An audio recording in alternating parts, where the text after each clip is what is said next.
What's your name? What's your net worth? Where you come from? What's your net worth? Are you self-made? Or you came from nothing and now you getting paid? Let's have a discussion. Let's go to work, ay. Let's go to work, yeah. Let's go to work, ay. Let's go to work, let's go to work, yeah. Let's go to work.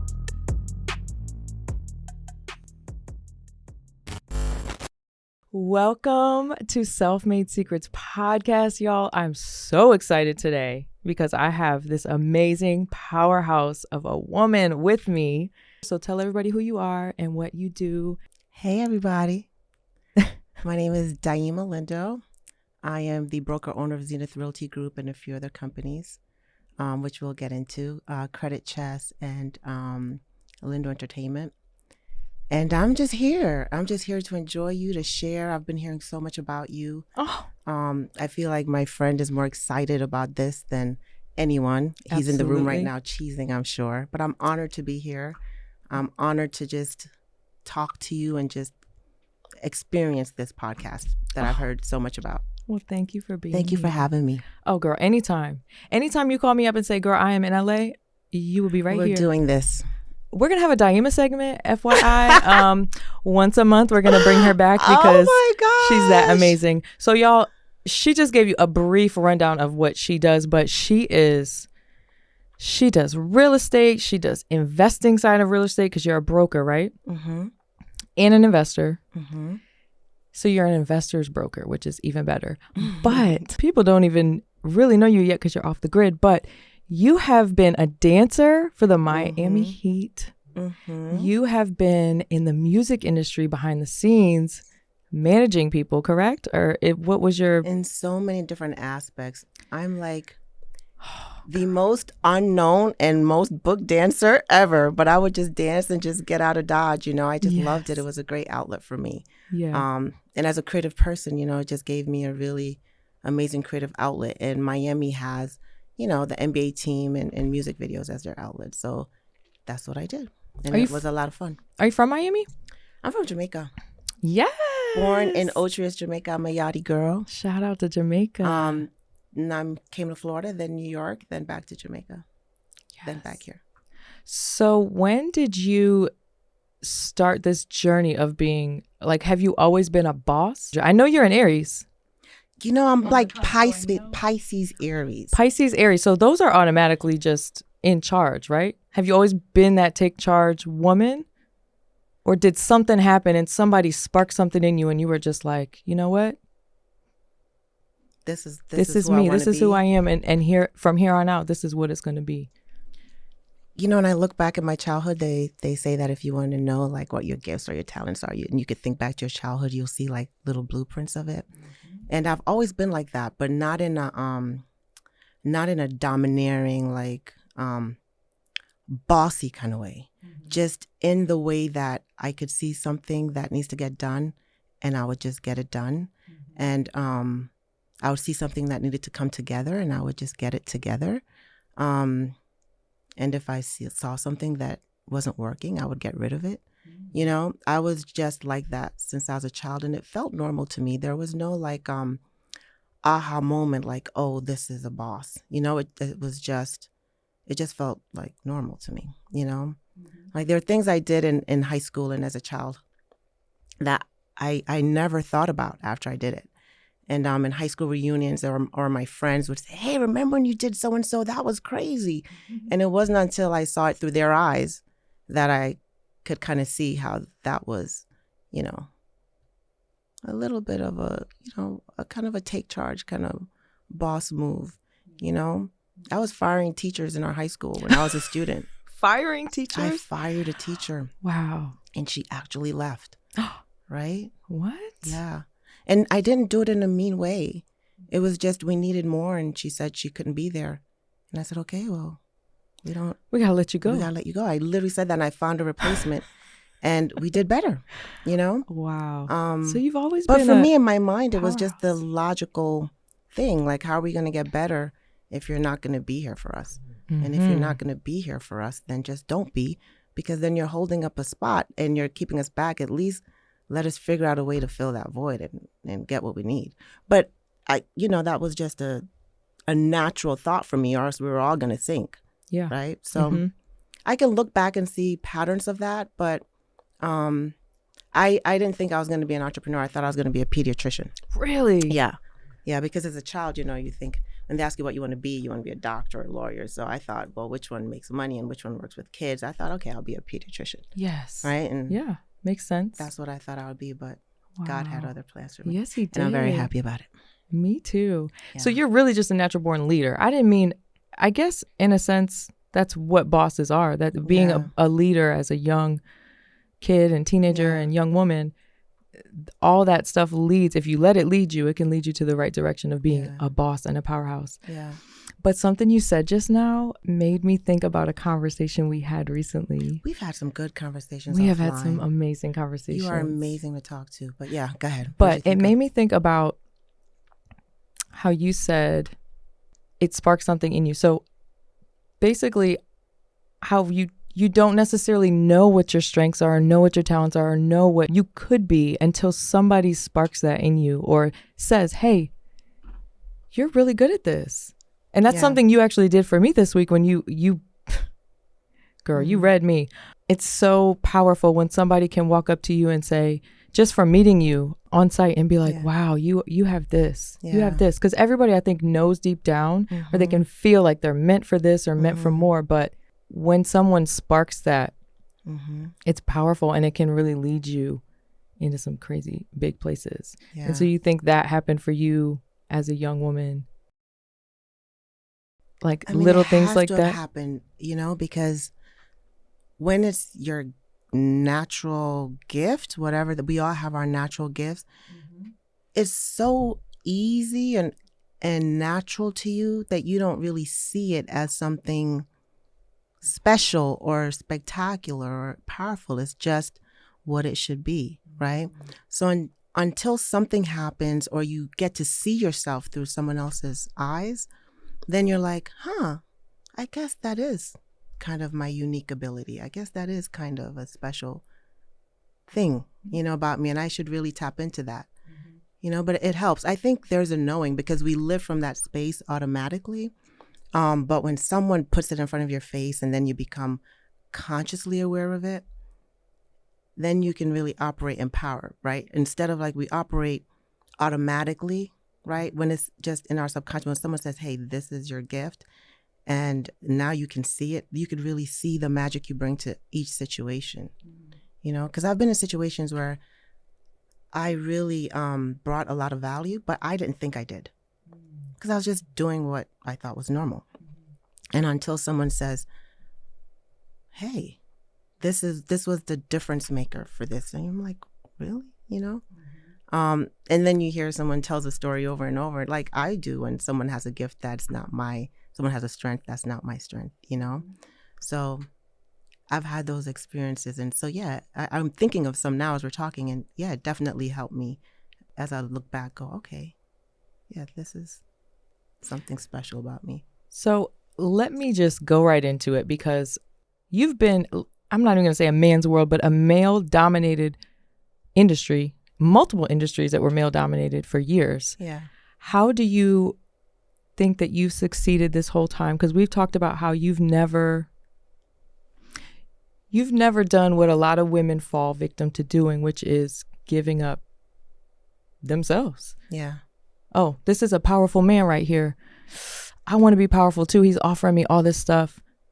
Should I sleep with him? Like he wants me. He's offering me the world. Yeah.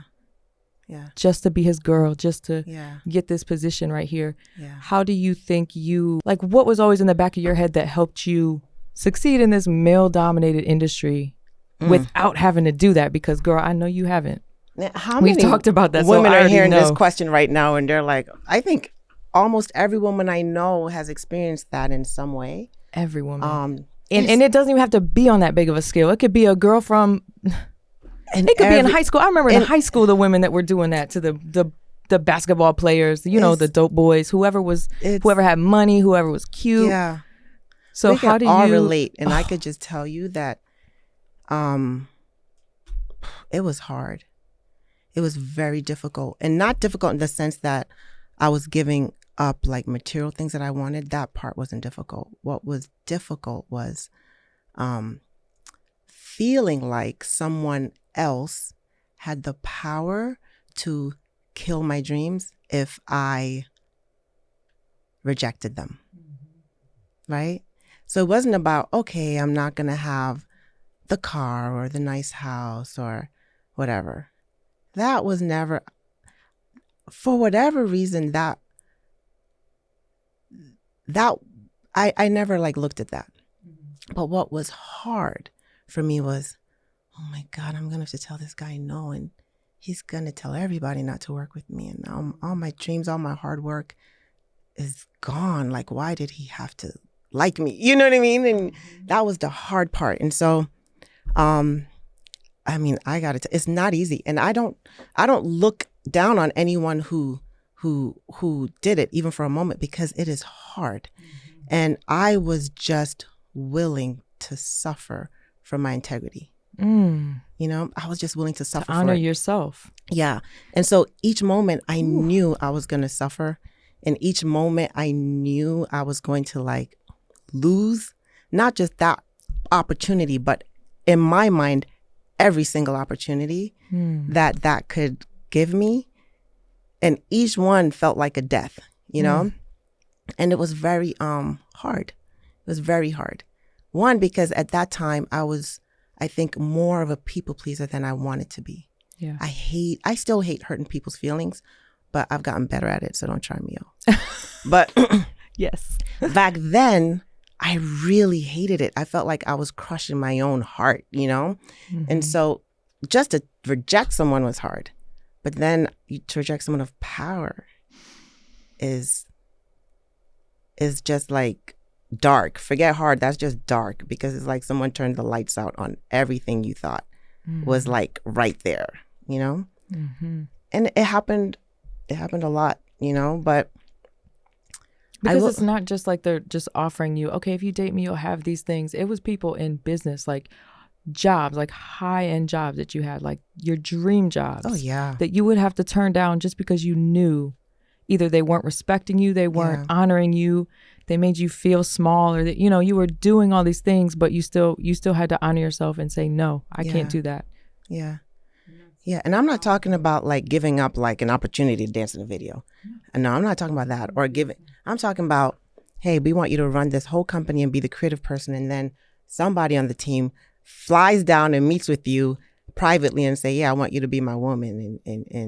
And they offer you cars and everything. And you're like, no, thank you. Right. Yeah. And then you just know the next thing is like, all right, screw it then, you know? And so it was like your dreams, you know, the material things are, I don't know. I just feel like the material things never bothered me, because I feel like I have to live in my body. My body is my first house before I can live in any big house.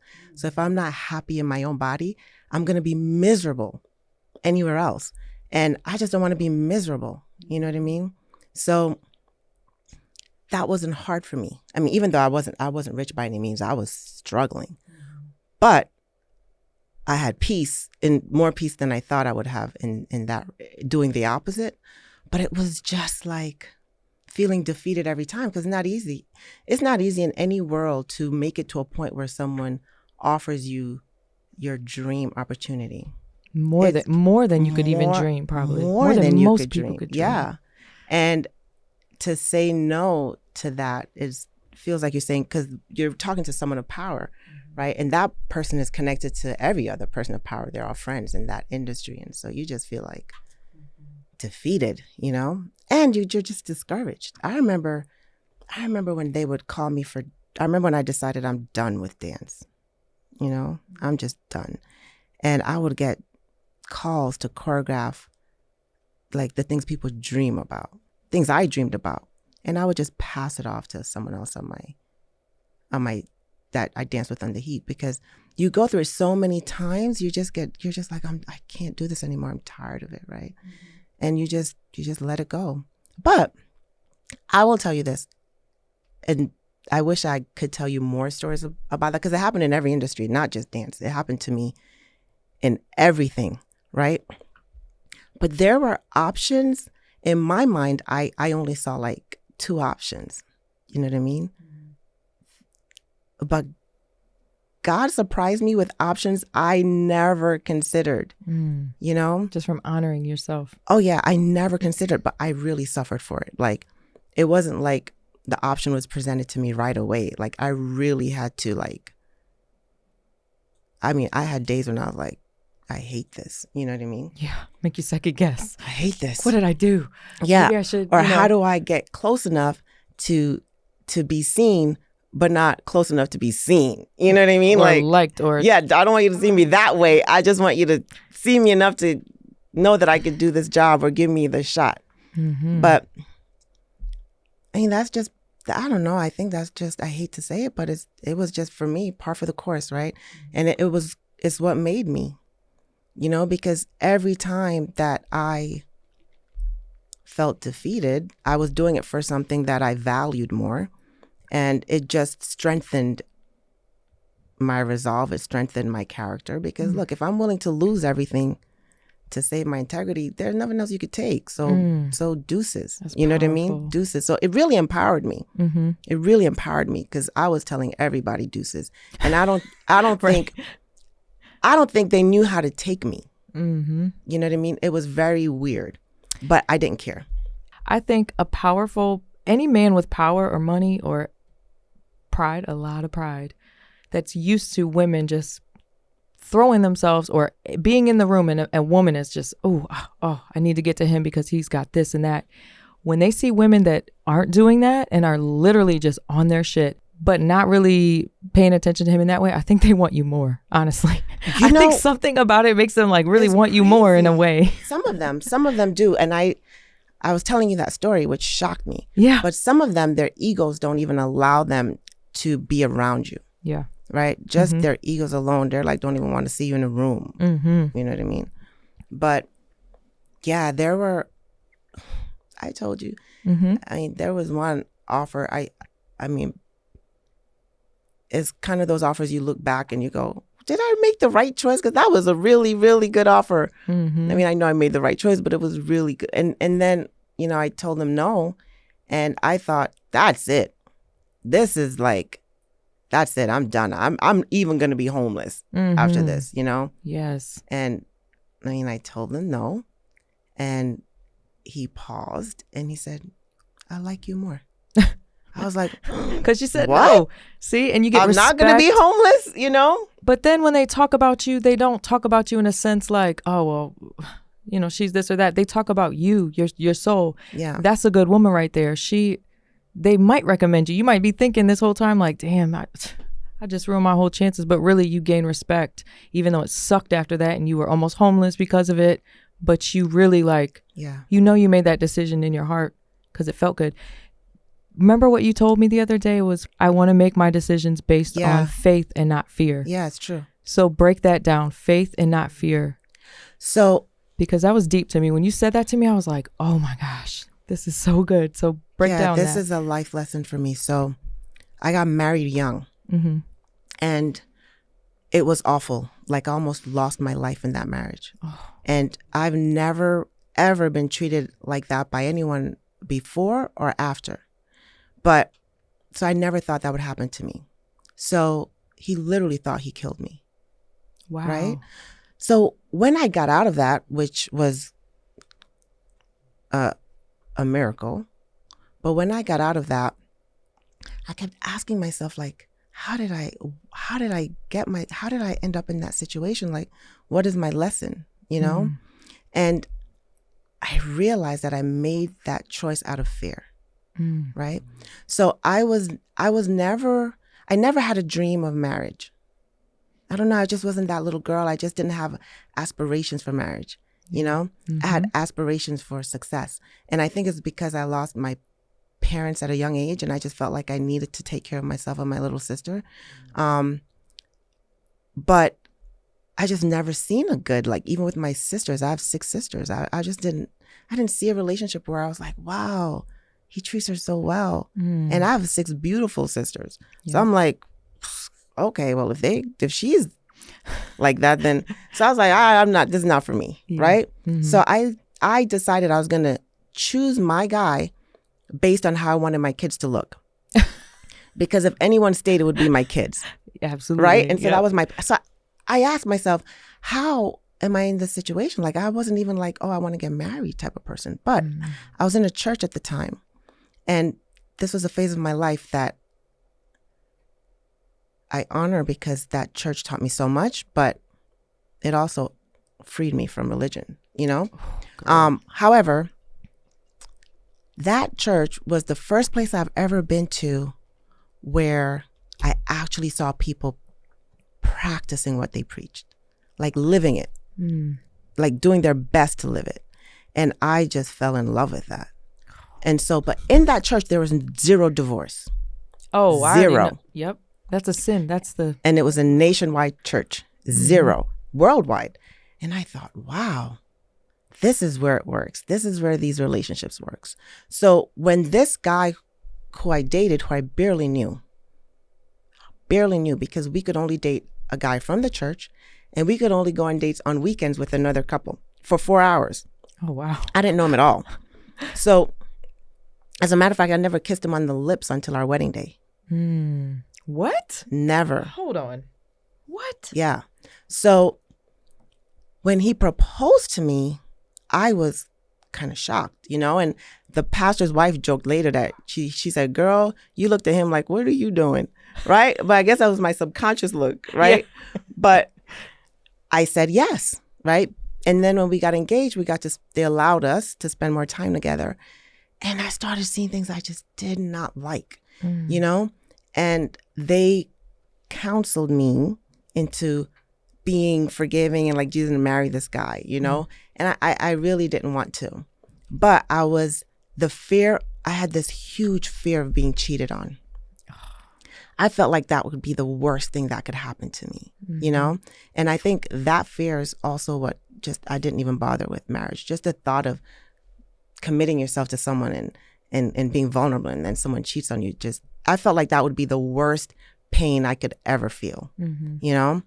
And so I married that guy because I thought there's no divorce here. There's no cheating here.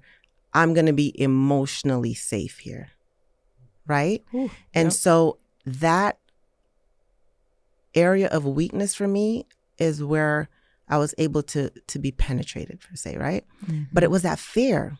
I literally was driven into that marriage because of my own subconscious fear, right?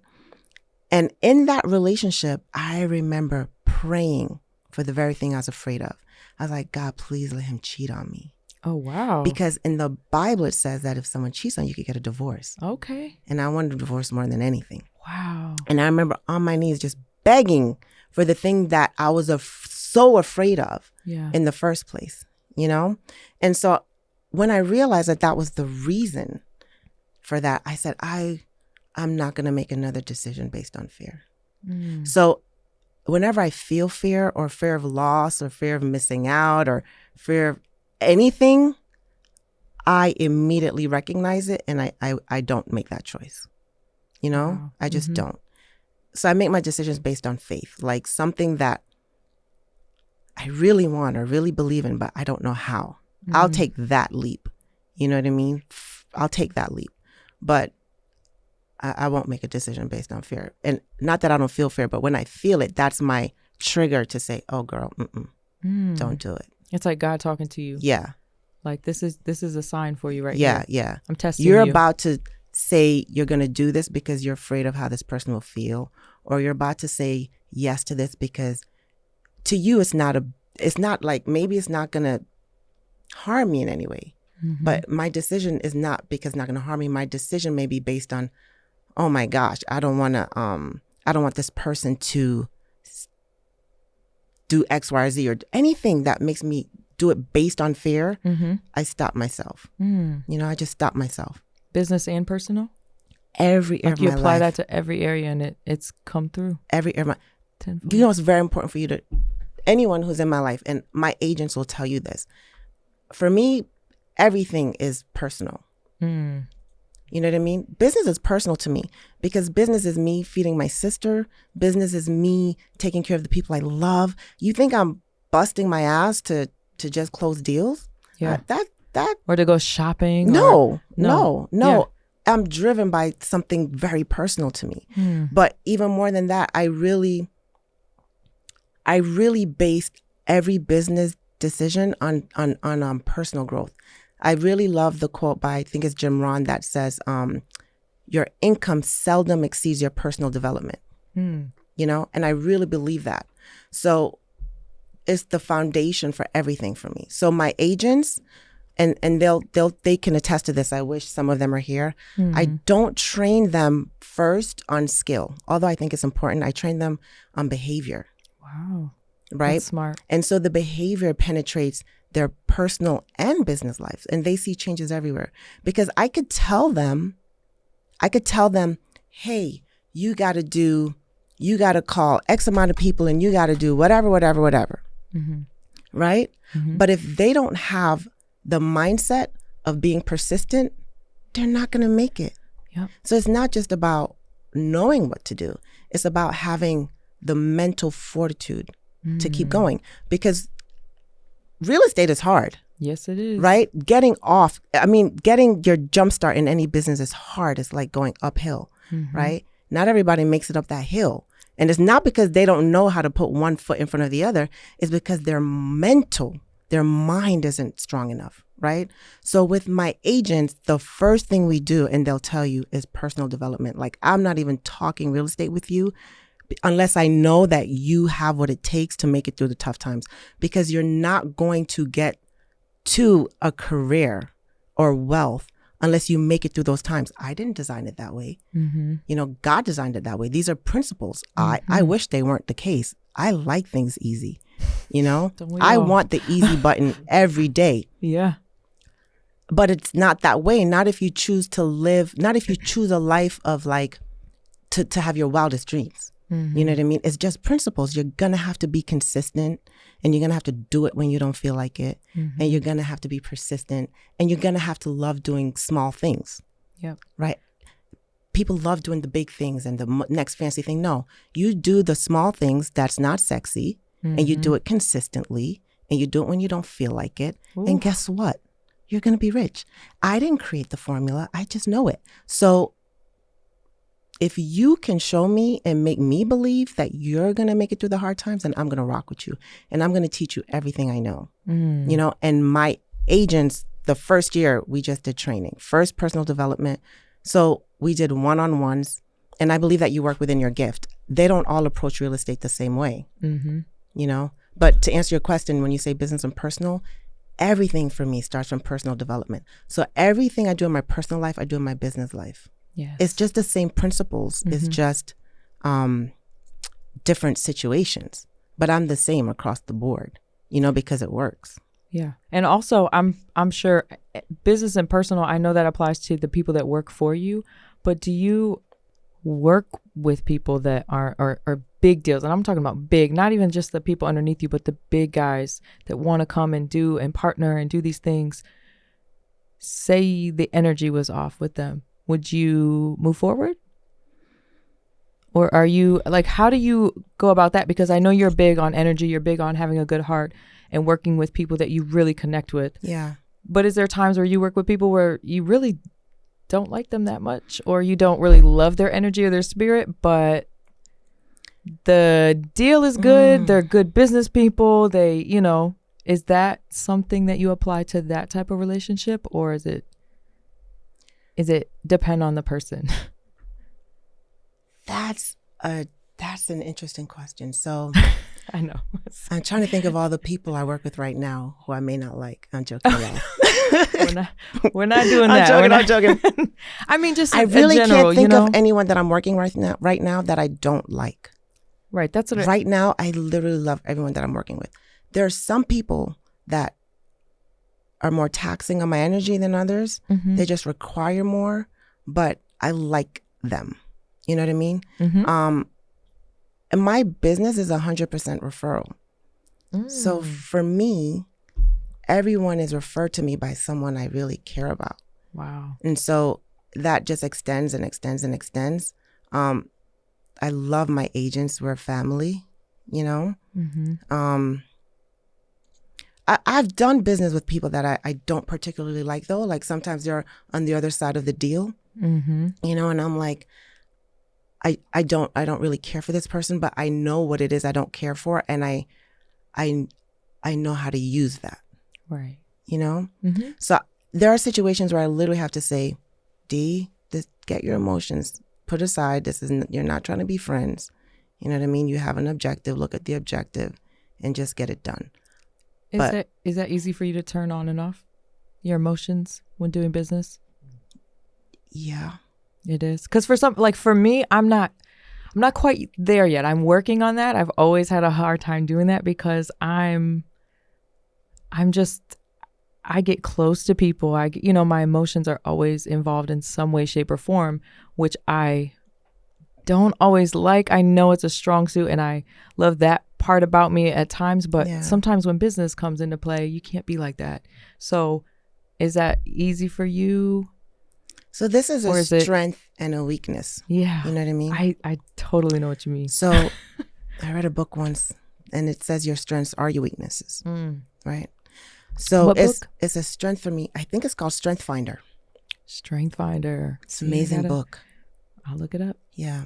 And so it's a strength for me because, I could turn it off, but it's a weakness for me because I just see it as a sign of weakness. So I lost my parents very, very young. And so I just didn't share my emotions because, you grew up just dealing with things and you're just trying to make it through life, and you don't stop to feel as much, right? So in that sense, yes, I could be in front of someone I don't care for and still get the job done. I'm always looking at the objective, not the people, right? So if we can get the objective done together, like that's the main thing. It's not about my ego, your ego. I see it.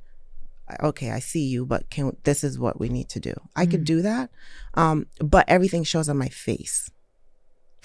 So that's the hard part because, and so I could say to someone, I've learned to be able to say to someone in a non-threatening way what I'm feeling or thinking, but it won't prevent me, Yep. It's a double-edged sword, but I can shut off my emotions, and I actually don't like that about myself. Yeah. I think that's a superpower.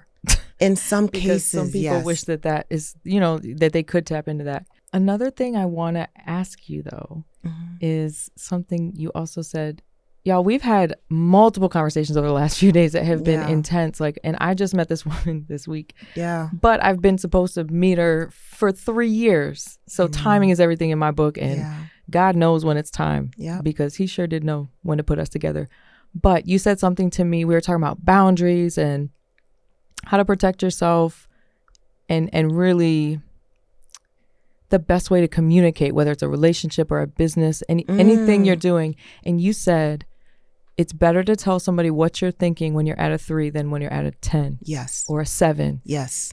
Not to be that person that's thinking something like, oh, I don't, this really bothers me, but I'm gonna let it slide right now and just, keep it moving. And then it'll build up until you blow up on him.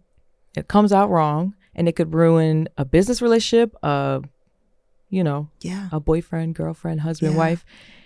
When did you realize that was like the key? Because I'm telling you, ever since you said that, it like another thing that turned a light bulb on in my head, like, damn, I need to implement that in my life because I'm the type of person that will let a lot of stuff slide just because of who I am. I'm like, oh, okay, well, I'm always understanding, but that's not always the best way to be, personal or business.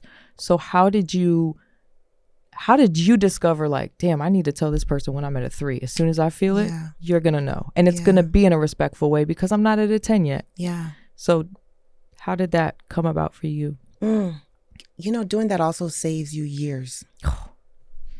Years you could of hold being on in to the wrong things. place. Oh my goodness. In the wrong relationship, in the wrong mindset. It saves you years. So that's just a part of my journey.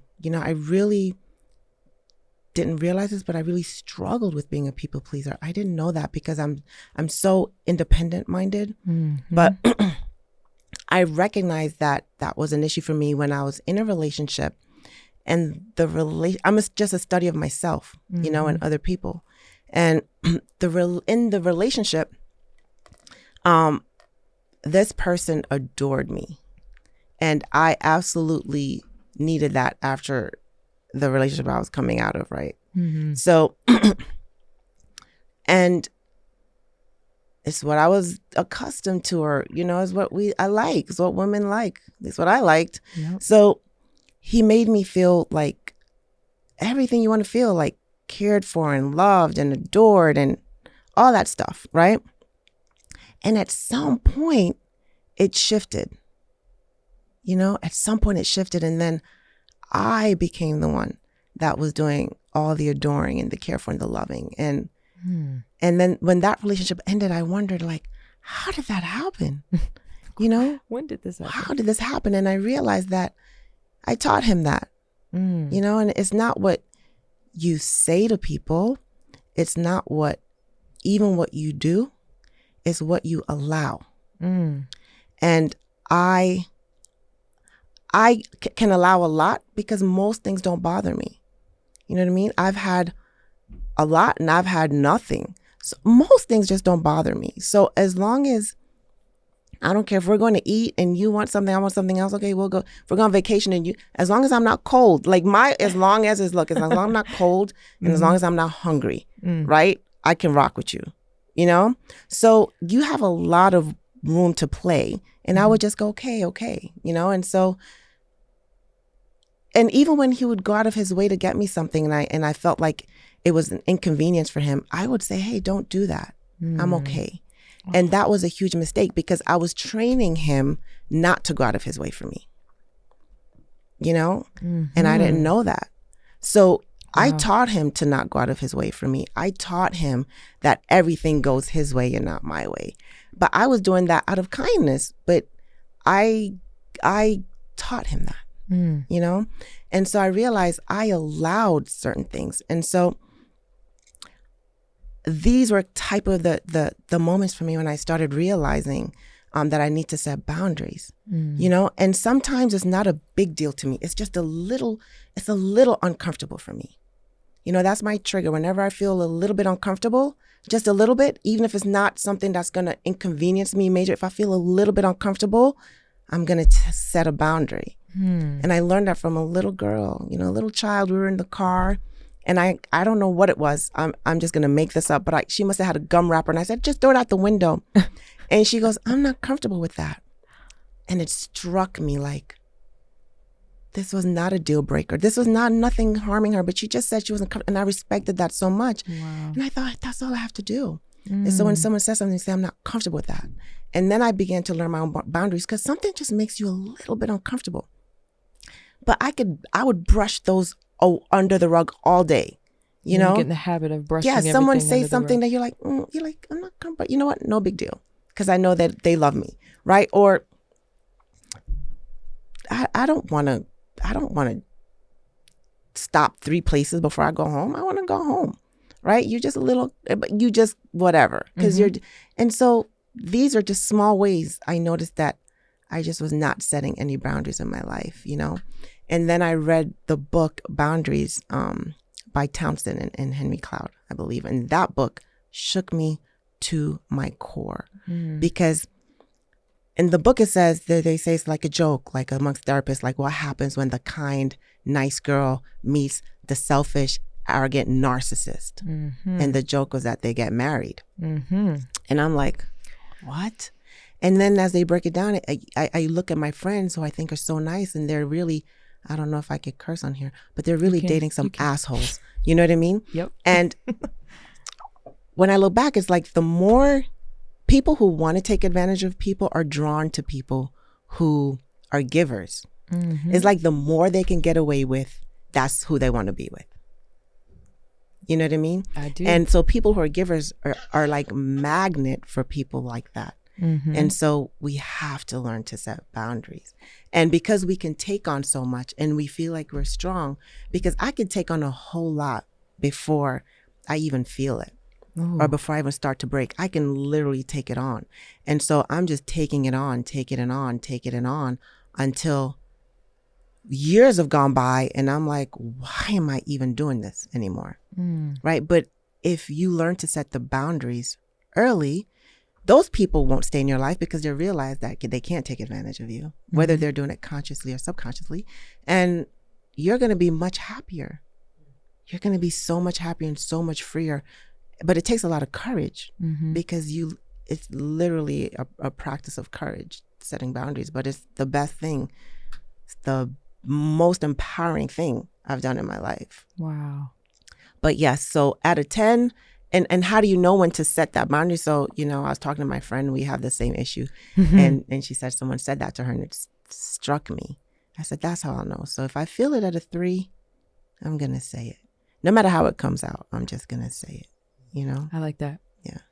I want to ask you real quick, and I know this wouldn't be a quick topic, but I know you're a cancer survivor. You're an angel. And I know that wasn't even something that you were prepared to find out. Right. And something led you. I mean, you could briefly run down the story of that, but I also want you, after you do that, to let me know how that's changed you in your business and all these aspects of your life. How has it made you different? Or if it has made you different, has it, because that's a big thing. You're a survivor, girl. Yeah, I am. Oh my goodness. I'm grateful. Tell me about that and then how it's, what it's done for you. So if I don't know if you're getting this from me talking, but every experience in my life, I look for the lessons in it. I'm a big look for the lessons person. And again, that goes back to losing my parents because I felt like I was losing generational wisdom and I didn't want to repeat the same mistakes. I believe that each generation should make new mistakes, not the same ones. And I knew I lost that. So I'd read a lot. And so in my own life, I look back a lot for the lessons, and so of course I learned a lot about my personal growth, and everything I'm telling you is in my business. So even in my business, the boundaries I set and my expectations are so different that my clients benefit tremendously from it, So, but in that experience, I was young. I'm still young. I was younger. I was like 27, 28. And I was healthy. I was fit. I was dancing. I was nothing like you would even think someone should have cancer. And I just had a nagging pain. And it was so slight. I thought it was a hernia. So I just went to my doctor. I said, hey, I have a hernia. I want to have an operation. He said, well, you can make a schedule a surgery or go to the ER. You walked in I said, well, if you go to the ER, they'll do it now. And something just in my spirit just said, go. Yeah. So I went to the ER and I said, I have a hernia, operate on it. And they said, well, we can't really take your word for it. We have to do some scans. And that's how they found it. Wow. And it was surprising and it was miraculous because ovarian cancer is very hard to find. They don't find it till it's too late. Yeah. And I found it pretty early. But the thing I learned about, 2 things I take away from that is to listen to that small voice inside of you. The pain was totally bearable, but I felt something in me that just said, go. Yeah. And I've had this pain a long time, but in that moment I felt it.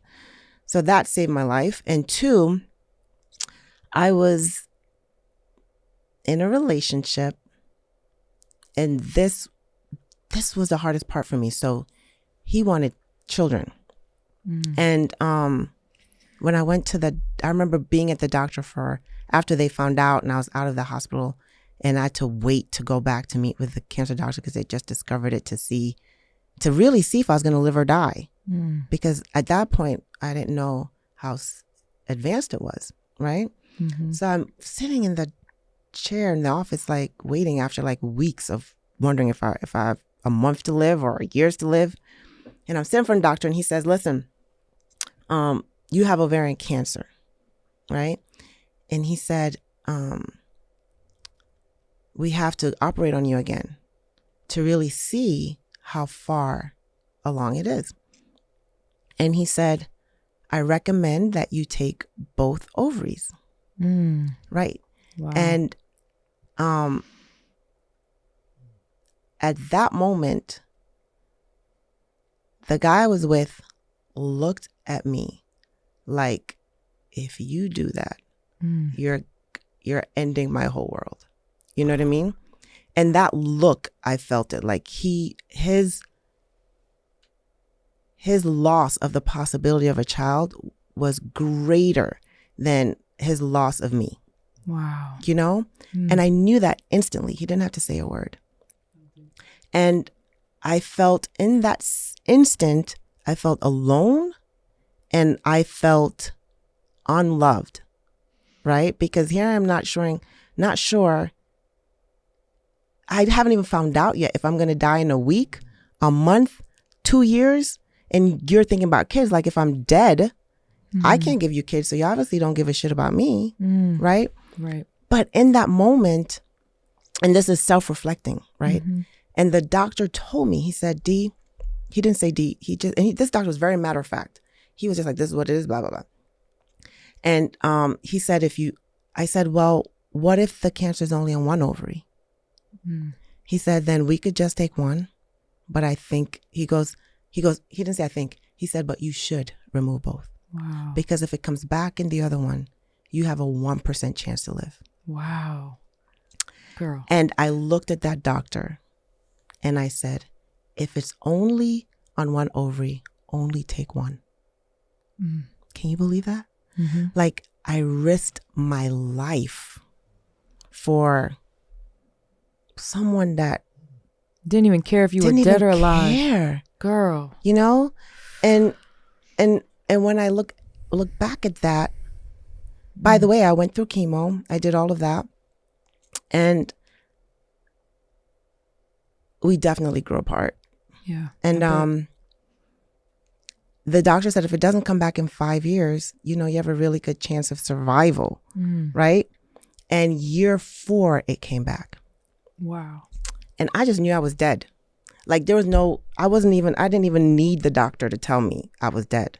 And I was actually here in Cali when I got the call. Wow. So I had to wait to get on a flight, make an appointment. I had to wait. I just wanted the doctor to tell me, how long do you have to live? So that experience taught me to listen to that still small voice and to love myself more. No matter how someone else feels, no matter what they think or feel, like their feelings is none of my business, right? I got to be in tune with my own feelings and make a choice that is right for me, because there's a life that I'm meant to live, and there are people that I'm meant to meet and people that I'm meant to touch and people that are meant to influence me. I want to live that life, and that experience made me realize how much of a people pleaser I was, that I was willing to sacrifice my own life, and that I really needed to grow in that. Girl. And that has transcended throughout my personal and my business, the same across the board. Wow. Yeah. That is crazy. You gave me chills. I have chills now. I'm getting chills because wow. When I think about that young woman and the choices she made, like I feel sad, I'm just heartbroken, but, I made it through that and I'm happier. And it was a lesson. And I'm better. And it was an ugly lesson, but nonetheless a lesson. Yeah. And look at who you are today because of it. I remember at dinner the other night, you were like, I'm just glad to be here. Yeah. I'm just, so before I even knew you had cancer, you were like, I'm just happy to be alive. So anything more than that, like me waking up in the morning, I appreciate it. Yeah. Just being here. Yeah. Like your love of life is just that much more. And knowledge of self, like listen to that thing, whatever that is, we all have it. You just have to be open to listening to it and letting it guide you. Yep. Because it will guide you into the right direction, even if it doesn't feel like it at the moment. 1,000%. And I thank trust God that you voice. didn't marry that man. Think about that. Thank God I'm not with that man. Thank God How you're not about with that? him. Thank God I'm not with that man, because God, but I have to say this, whoever you serve, I call him God because that's what I grew up calling being, but it's somehow he never allowed me to stay anywhere that was too small for me. I do. he always pulled me out, you know? But it's like, you can't really expand beyond the extent of your mindset. And my mindset was small, you know? My mindset was small. But as my life experiences, as hard as they were, started turning the lights on my mindset, and I was freed from those things, there was no way that guy could date me, you know? Yep. But God would just like remove me from these situations. And my life became like supernatural things would happen in my life. Wow. You know? I do. It was just like beyond what I'd even dreamed of. For yourself. You know? And, you know, it all happened when it was just me and God. There's no one else's mindset that I was connecting my energies to. I was just plugged into God. And so I was just expanding, you know? Yeah. What's, just so we can wrap it up, I literally could talk to you all night, but what advice would you give to a young girl, a young guy, anybody that's trying to be a powerhouse and make it, you know, make their dreams come true? What would be your one piece of advice to live by? First, I'd say you're going to be okay. Because when I was younger, I just needed to know that. You know, just to go, because you're just going through so much that if someone just says, hey, you're going to be okay, even that moment to just take a breath, to go back into the fight, it means so much. You know, so I would say that first. And then I would say that you're born rich. And I would love that. say that, you know, some people are born into wealth. I'm not saying that. I'm saying you're born rich, because all of us were born with, we're rich with potential, and we're rich with talent, and we're literally born with everything we need to be everything we want to be. You're born rich. So you just got to know that, not settle, you know, be willing to suffer for your integrity. But if you know that you're born rich, you're not going to settle. Yes. If you really know that. Yes. You're You not going to settle, because when you know that, it's hard. It's hard to be happy if you settle for anything else, because you just want that. You know, you want to give birth to that. And so I would just say you're born rich, like, and they just need someone to look at them and go, you are a natural speaker, or you're a natural. We're all born with those. And so when you know that, and you can go, man, I'm born rich. I'm rich with talent and potential. And you start looking inward to see, what am I rich with, you know? And then you tap into that and you share that with the world. So I would say that, you know, don't worry about anyone else. You know, you're born rich. That's and what I would just say. follow that inner voice. Yeah. Tap into yourself. Know you're born rich. Believe. Know you can't settle. Yeah. Believe in yourself. Forget believe. Know. Yeah, I was going to say. Just know that you're born rich, and you will overcome every circumstance. Just know that, you know? That's what I would say. I love you.